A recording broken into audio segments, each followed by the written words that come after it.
Quick question. What does the rock band Nickelback and Avengers Doomsday have in common? I'll give you a second to answer. You know what it is? It's "This is how you remind me." That's what the strategy is for Avengers Doomsday. That's the whole marketing strategy. They want you to remind yourself how much you loved Infinity War, how much you loved Avengers Endgame.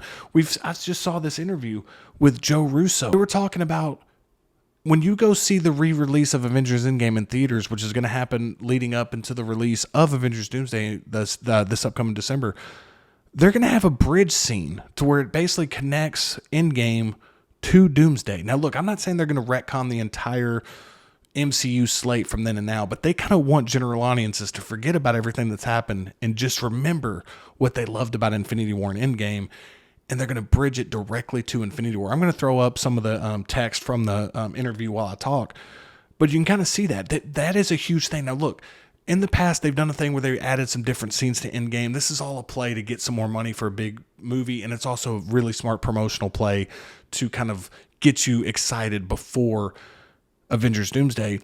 But the thing that they're doing that they've done in the past is they've shown that, and it's been like unfinished clips. It's been unedited. Like, CGI wasn't done on some of these scenes. It didn't really go over so well, but this one feels like a true scene. This one feels like a true bridge to the movie.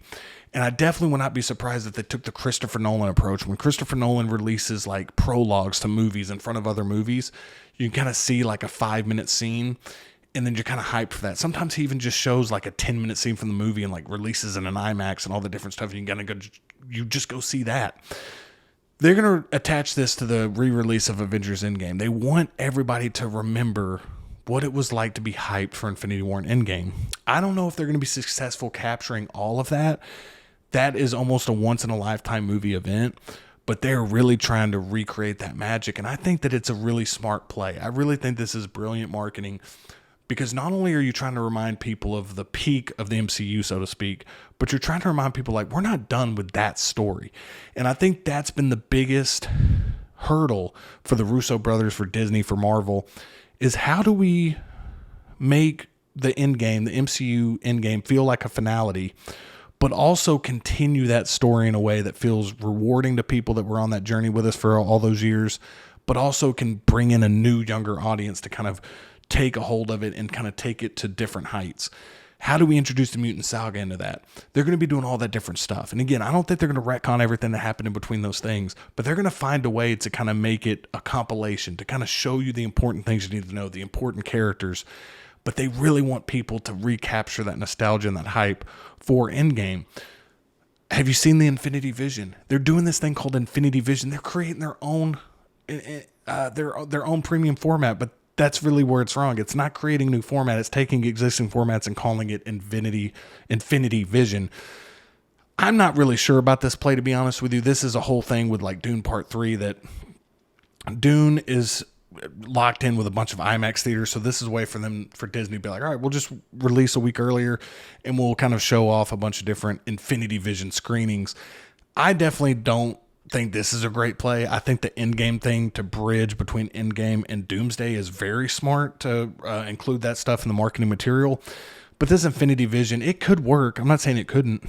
I'm just not a huge fan of it because I think that there's so many different formats out right now. I think people are getting format fatigue.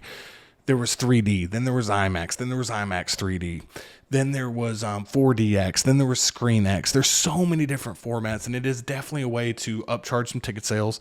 It's definitely a way to give the movie a feeling of a big blockbuster. You got to go see it in this format because you don't get this at home. So I totally get the strategy behind it, but I don't know if this is actually going to work out in their favor as much as they think it's going to work out in their favor. The other thing, Dune Part 3 feels like a culmination of a story that was set out. They've earned kind of this hype that is built. I mean, if you notice Dune 3, there's showing off very confidently, we don't care who goes up against us. We have a story to tell. We have some of the biggest movie stars in the world. This is Dune Part 3, and they're doing everything just with footage in the movie.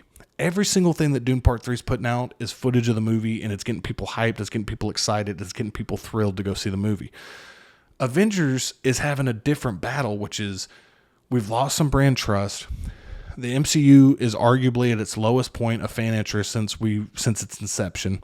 How do we get people excited? How do we get people to feel like, okay, Endgame was what it was, but how can we continue that story without cheapening the ending of Endgame? And I think this bridge scene that the Russos are talking about that is going to be at the Endgame, yeah, it's a gimmick. Look, it's a gimmick at the end of the day. It's a gimmick to get people to go see the re-release, but they want to get you to go see the re-release because people like me are going to watch it, talk about it online, and we're going to be talking about it over the month of December until the Doomsday comes out. Dune is taking a whole different approach, which is just like, hey, this movie's going to rock. It's going to be awesome. You love the first two. You got to finish the story. This feels like the beginning and an ending with what Avengers Doomsday is doing. So it's a very tricky thing that Disney and Marvel are having to do, but I think this is the best play that they could have made, which is, again, going back to Rock Band Nickelback, how do you remind people? This is how you remind me of what I really love about the MCU, and that's exactly what Marvel and Disney are trying with this play right here. The Infinity Vision, look, this could work too. I'm not saying it couldn't. I'm saying for me personally, I kind of understand what they're trying to do. They're trying to like compete with IMAX now. They're a little bit upset that IMAX has locked in everything with Dune Part 3, but I actually respect that because Dune Part 3 had the release date first. It's this whole thing. But Disney is really trying to get that nostalgia back, but it's also trying to tell you like, hey, this is going to be a big, important film.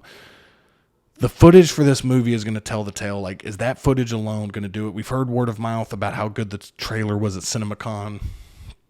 Me personally, I don't think that works as good. I think that gets hype for like a day. I personally don't want to hear somebody else tell me what was in a trailer. I want to see that footage for myself first. I don't want that stuff spoiled.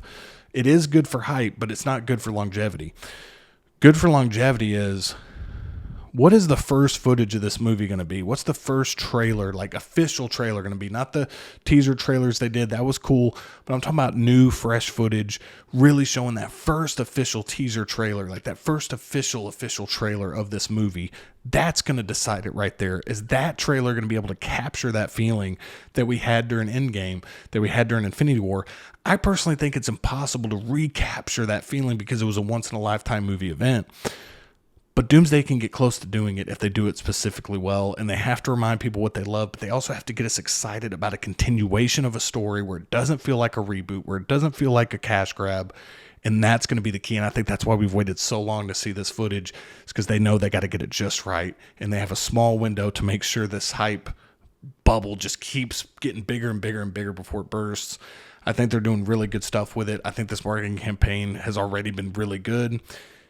And I definitely think that when this movie shows some new footage, it's going to just be insane. So I definitely like what I'm seeing. Let me know what you think about this. Let me know what you think about the Infinity Vision. Let me know what you think about the new scene or new footage that's going to be included with the re-release of Avengers Endgame. Let me know what you would like to see or what you're excited to see. I want to just talk about Avengers Infinity War all day long. Or not Infinity War. See, look, I'm even reminding myself. I'm talking about Infinity War again. I want to talk about Avengers Doomsday in the comments below. So let's talk about it. Let's sound off in the comments. And if you love this type of stuff, movie marketing talk, the hype and anticipation of the biggest movies, movie promotional tie-ins, movie merchandise, all that different stuff, definitely subscribe to the channel. Hit that thumbs up button on your way out. I'd love to have you as a subscriber here so you can join in on the conversations. Thank you so much for watching, and I'll see you in the next one.